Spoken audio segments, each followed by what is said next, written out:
Hold on. Oh, hold on. You fucked me up. I was going to give him a proper introduction. Whoa. What are we whoa?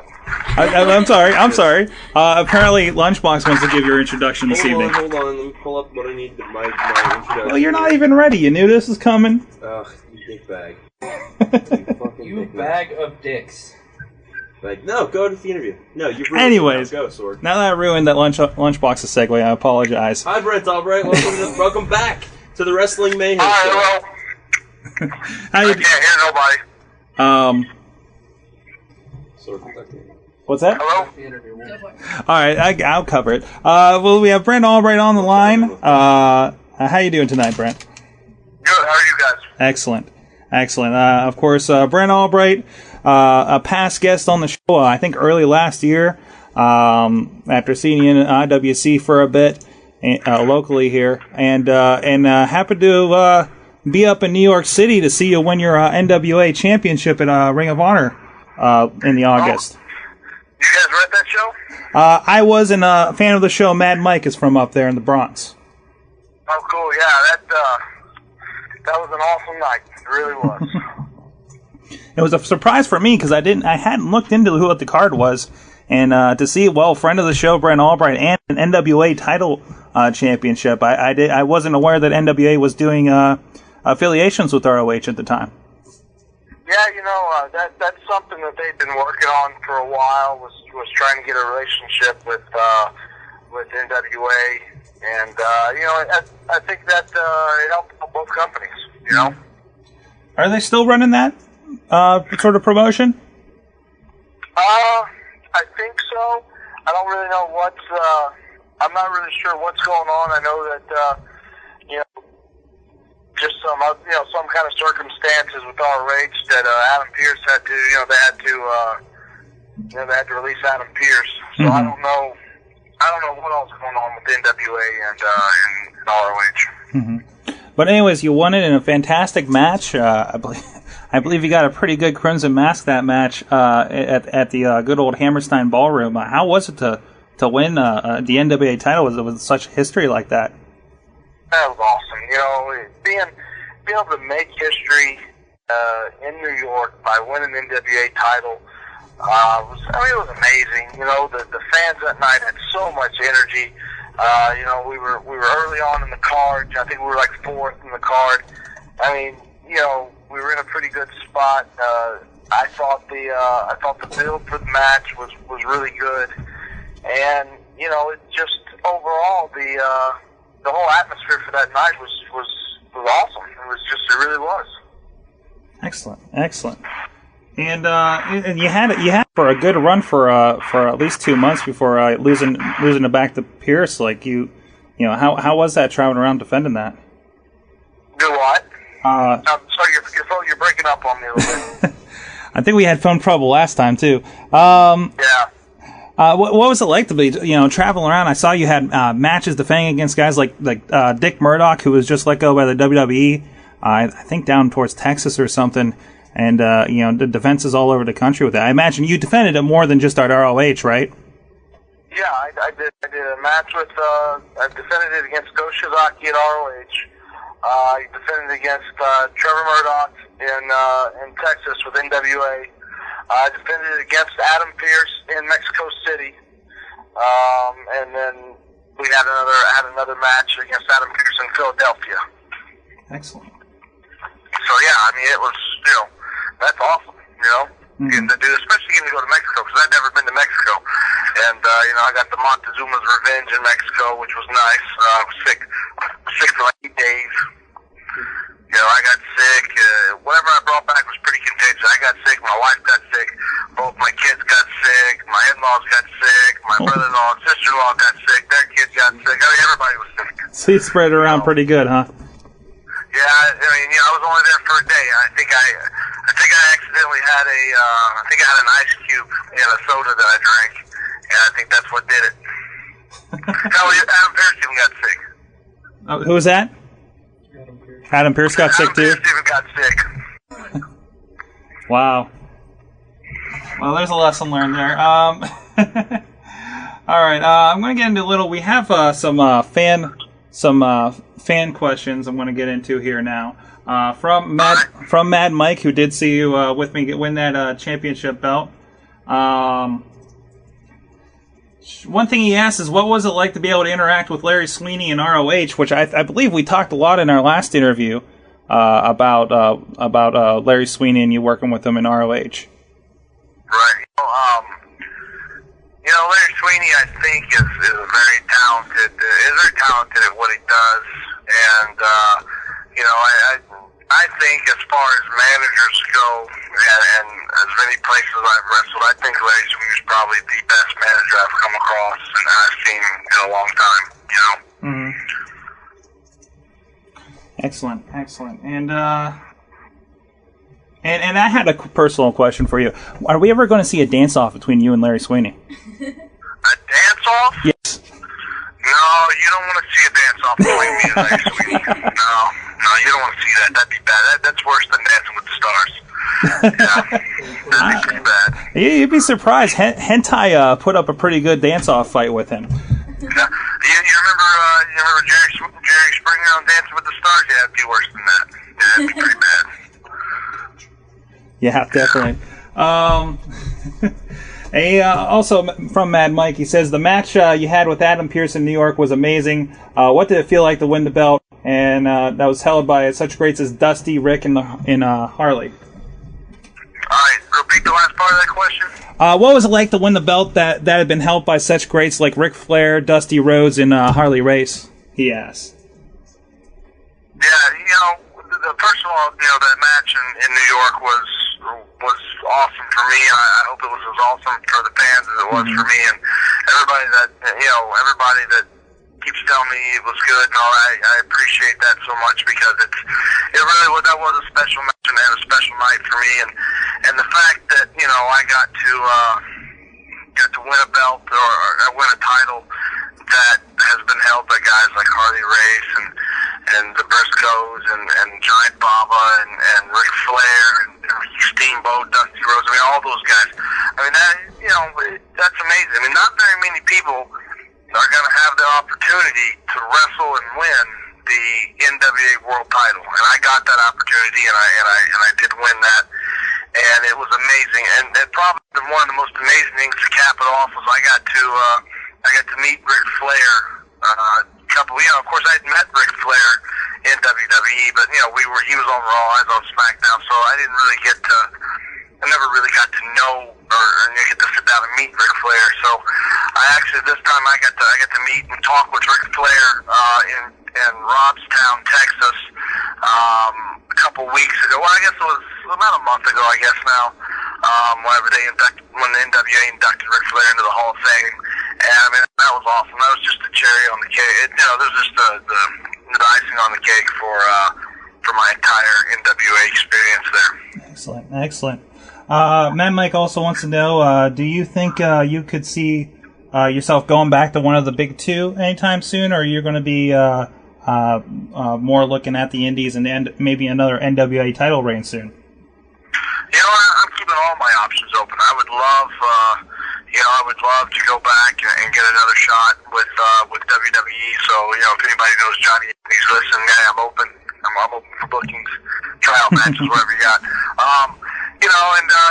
I would love to work for. I would love to work for TNA. That's a company I've worked for one time. I got to do an explosion match back in the day, and I see a lot. I know a lot of guys that work there, and as far as the NWA thing goes, sure, I'd love to have another shot at another shot with the NWA title belt, and so I keep my options open. Right now I'm training really hard, and just really trying to stay in good shape so that because as I get older, it's a little bit harder to stay in good shape, and so I really want to try to be in the best shape I can be in so that all those doors still stay open because this is a very it's a very physical business, and it's a very physique wise you have to look good, and that's what it's all about, especially if you want to go to the E. Definitely. And speaking of, I listened recently to our previous interview, and you mentioned wanting to work a submission or a cage match with CM Punk sometime at WrestleMania would be a big plus for you. What do you? Because you won your title, a pretty major title, around the same time that CM Punk was got one in WWE. What was it like for to have somebody you've worked with get the big one about the same time as you? Man, I couldn't have been happier for Punk. I mean, I know that he's worked just as hard as anybody else, and for him to go out there, and especially in this business, because Punk's not a big guy. I mean, Punk's a good sized guy, but he's not a big guy in this business. He falls along the same lines that I do, and for him to go out there and say, hey, you know what, I'm going to be something in this business, and I'm going to do it. I'm going to do it without steroids, and I'm going to do it without taking drugs, and if I hurt, I hurt, and that's just the business, and that's the way it is. And for him to, go into a company like that with all the odds stacked against him, and then getting over with the fans, and becoming a guy that they put their world title on, and being a draw for that company, you couldn't be happier for a guy. I mean, I think that's awesome. That's something we all hope that we get a chance to do as workers, and he's accomplished that. And if they were to turn around and cut him tomorrow, or if he were to say, hey, I'm done wrestling tomorrow, I mean, he's got that, and nobody can take that away from him, and he's had an excellent career for the short 2-3 years he's been up there. Excellent. Do you want to update your WrestleMania dream match any? Oh, my WrestleMania dream match. What? I don't know. As long as it's main event at WrestleMania, it really doesn't matter who it is. Main event WrestleMania, it doesn't get any bigger than that. It really doesn't. To be in the main event against somebody with a story's been built well, and the anticipation is there, and the fans are foaming at the mouth, ready to watch you work. I mean, it doesn't matter who it's against. Hell, it could be against a broomstick or a steel chair. It doesn't matter. I mean, it's WrestleMania. Definitely. I'm sure you'd make that broomstick look good. Hell yeah, that broomstick, that'd be selling for that broomstick. Hold on a second. Sorry, we're having some technical issues here. We did have another question from Mad Mike. He asks, what did it mean to you to win the OVW title after Matt Capitelli had forfeited? What was it like for me to win it? Yeah. It was actually my second OVW title was I felt was a little more special than the first one. The first one was an idea that I had pitched, and we didn't get to really work it through because a couple of guys that were in the storyline got pulled up, and it never really got to unfold, and it was just kind of a rush thing. I didn't really feel like I was ready for it at the time, and my second go around with it, it was not my choice to be OVW champion. With the circumstances that happened with Matt Capitelli and then all that, Paul Heyman said, hey, I'm going to give you the ball, and we're going to build, I want you to run as my lead heel, and I want Punk to run as my lead baby face. You guys have a good chemistry. And he gave me the ball and gave me a chance to work, and gave me a chance to do what I do, and it worked out great. Excellent. Mayhem Missy here, who's also in the chat room, wanted to ask if you'd ever worked in Japan. Yeah. Back in 2003, I worked for Noah. I went over for a month. Excellent. So and that was quite the experience. Excellent. And I got some more here from the chat room. One big question is, especially for us locally, are we ever going to see you in IWC again? Hey, you know what? That's up to the IWC promoters. I have. The promoters there have said, hey, they want to bring me back in, but then they never follow up on it, and I give them calls, and they don't answer their phones, and they don't return emails, so, that's up to them. I would love to wrestle in IWC, and, I enjoyed my time when I was there, and I really enjoyed the city of Pittsburgh, and so, if anybody, not Pittsburgh, Yeah, it's Pittsburgh. What am I thinking It's about? Pittsburgh-ish. It's suburbs. What is it? It's Elizabeth. It's Elizabeth town, isn't it? Yeah. I don't think any wrestling actually happens in Pittsburgh, except for us. But yeah. So yeah, I mean, I enjoy going there, and I enjoy all the fans and stuff. So yeah, it's really, I would like to, I'd like to come back and work if they'll have me. You know, I don't know why they won't. I hear my flights out of Tulsa are kind of expensive, so. I think if any of the fans have anything to say about it, we'll be seeing you back soon. Well, we hope so. Definitely. And another question is, what's changed for you career-wise since the last year and a half you've been on here? Like, where else have you been other than ROH and NWA? Actually, the one thing that's changed career-wise for me is I've slowed down a little bit. Mm-hmm. I've taken less bookings and really just kind of trying to do the ones that I want to do, the ones I think that will get me a little more press, and make me a little more appealing to WWE or TNA.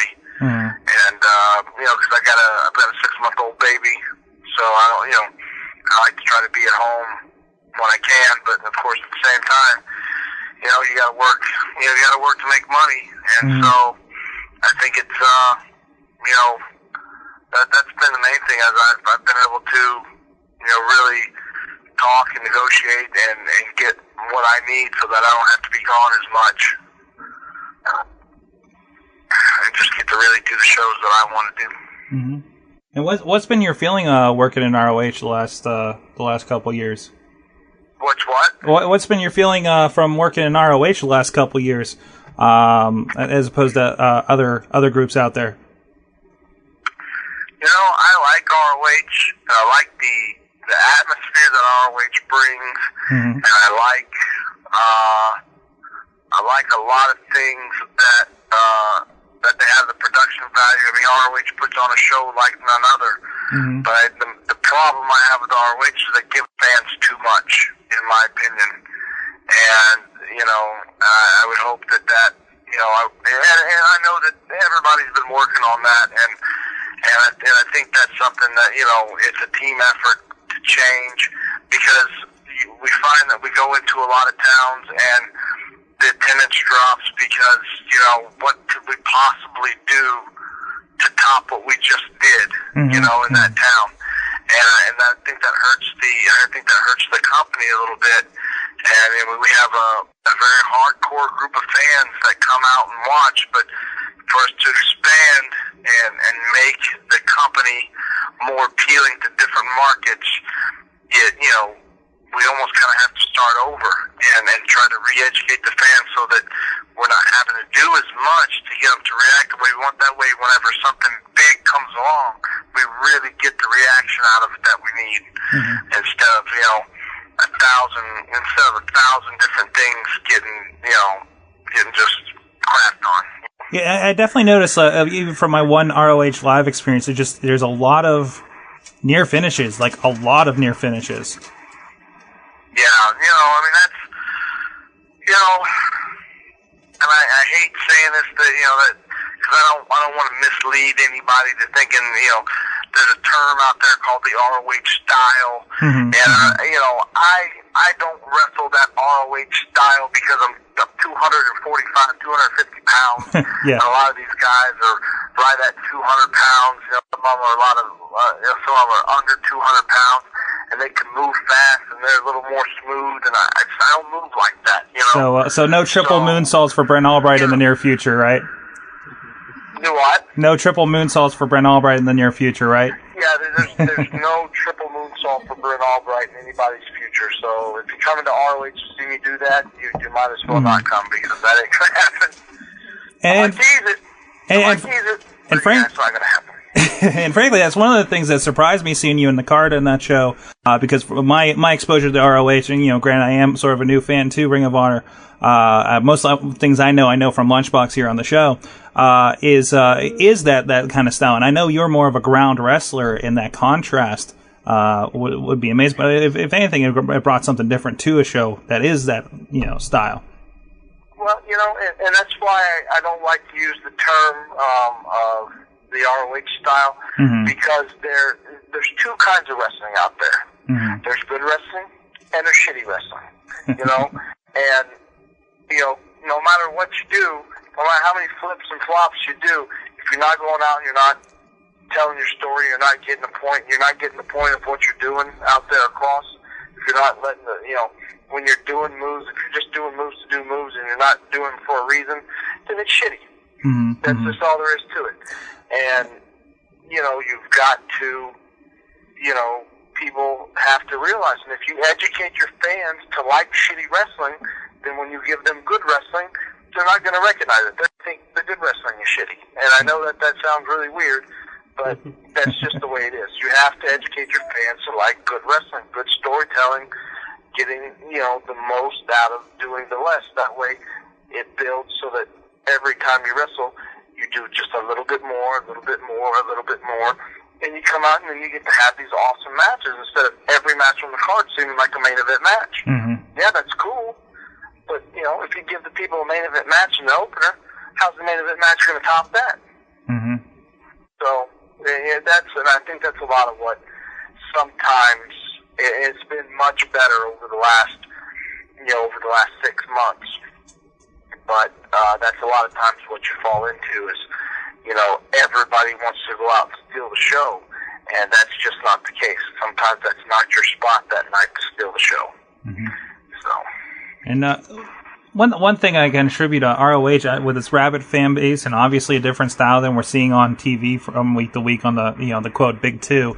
You can attribute a lot to ECW with bringing the hardcore style to America and getting that rabid fan base. Do you think that this whole Fast and Furious style is going to kind of fat out, kind of like the ECW has? No, I think there's a place for it.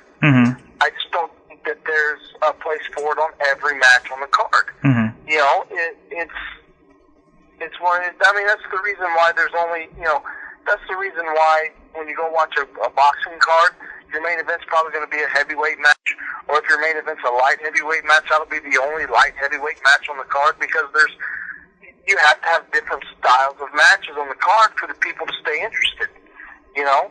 I mean, if you had a card full of guys that were 250 pounds that were slow and lumbering and, you know, they were just waiting to throw one big punch, and that's going to get old after 2 matches. That's why you have to throw the phantom weights in there, the light weights in there, and you know, so they can get in there and you know, get in there and give a little speed when it's time for some speed, and you build your card to your big guys, and that's, you know, and that's why I think, you know, every match needs to have a different feel and a different style to it, and flow with the card so that everything flows good. And, you know, and like I said, it's been so much better the last 2 or 3 months, but it's a team effort. Everybody has to work together. Excellent. And, yeah, I'm looking in the chat room, see if we got any more questions. Mad Mike asks, what do you think of TNA? Honestly. I'll be honest, I have not watched a whole lot of TNA. I mean, I know what I read on, you know, various news reports about how they, you know, you know, how their storylines are bad and the booking is bad and blah blah blah. But you know what? I don't watch it, so I can't tell. I can't make that opinion. You know, because I've got, you know, at that time of night when it comes on Thursday nights, I'm usually packing to get ready to go out of town on Friday, so I don't really have a whole lot to sit down and watch it. But I know a lot. You know, it can be that bad because I know a lot of guys on their roster, and they're all excellent workers. So, you know, if they're doing house shows and the boys are getting paid, I mean that's the good thing, you know. I mean, I'm sure they're not making what, you know, they could be making in WWE, but it's a different company. You know, I think the 6-sided ring thing is pretty cool. I think it's a different look, you know. But on the other hand, it's, you know, wrestling is pro wrestling, and I think if you try to change things too much, you might turn some people off, you know. But, you know, it is what it is. You know, from what I've seen a couple of matches on TNA, and what I've seen of it I like, you know. There's a few things I didn't like, but for the most part I liked the show. So, of course, I didn't really understand what was going on in the storylines because it was one show out of a hour that they run. But, you know, it is what it is. It's pro wrestling. You know, I love pro wrestling. So, to me, it's probably good. From the chat room, do you prefer being the good guy or the bad guy out there? Who's the real Brent Albright? I enjoy being a heel, but after a while, I was ready to be a baby face, and I'm enjoying being a baby face. So I like them. I like them both. I mean, it's still wrestling, and right now, for the role that I'm in, the company needs a baby face that can sell and get some sympathy, and so I enjoy doing that. You know, it's good to see it's good to see a big guy get his ass kicked a little bit and cheering for him so that he can make a comeback. You know. Excellent. Well, that's all we got for you, Brent, tonight. Is there anything coming up you want to talk about before we let you go? We've got ROH this weekend in Connecticut and New Jersey. NWA coming up in Canada next week, on the 1st. We got some NWA TV tapings coming up in November, and then of course, the end of November, the beginning of December, ROH, and then big ROH Final Battle weekend in New York City on December 26th and 27th. Excellent. So that's all I really got. Excellent. And where can they find you up on the web? MySpace. MySpace.com/Brent Albright. I'm trying to update it. It hasn't been updated in a while, but I've got some new pictures and stuff that I want to throw on there and things like that. So that's where you can go to find out about me. Excellent. Well, thank you a lot, Brent Albright, for being on the show again, and we hope we see you in Pittsburgh. If not IWC, maybe that ROH show coming through in next year. Man, that sounds great. And we promise we'll see you guys later. Appreciate the time. No problem. We promise we'll let you chop Doc Remedy again. Awesome. That'd be great. He'll hear that later because he left the room. Thanks a lot, man. Awesome. Good. All right, bye. All right, guys. Thanks.